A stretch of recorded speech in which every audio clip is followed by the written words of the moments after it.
The creative economy in the UK at the moment is fundamentally very strong. It's probably a larger proportion of the UK economy than other economies, but I think there are a number of areas that urgently need attention from policymakers. We've already seen the transformation of the production sector with real-time technologies that emerge from the game industry. We will see the disruption of all sectors by AI, not just generative AI, but other forms of machine learning.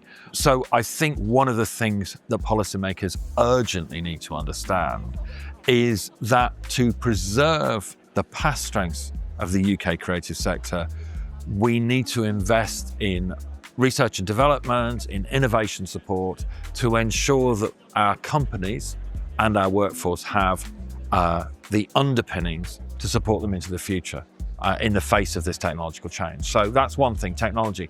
The next thing is the workforce itself. The UK has a great tradition of creative education through our art schools, more latterly through our universities.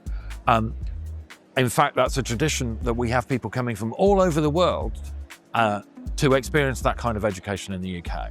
However, within our own school system, we have neglected and to some extent sidelined creative practice. So whether it's design technology, whether it's art, whether it's performance, these things are not mainstream any longer in most UK schools. So we are shutting down our own talent pipeline whilst we're training the global talent pipeline. So that needs some attention all the way from schools through to early entry into the workforce. And the third area that policymakers need to think about really, really clearly in the UK is place and geography. Over 50% of all the creative industries in the UK, all the economic value of the creative industries is London. We need to think very carefully about that.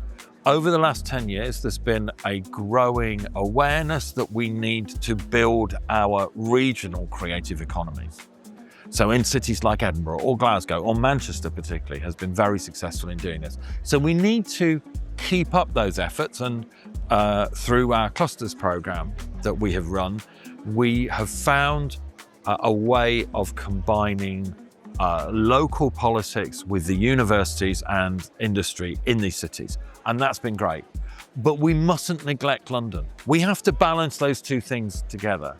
If we want a more inclusive and diverse workforce in the creative sector, and we try to do that without London, it will be impossible.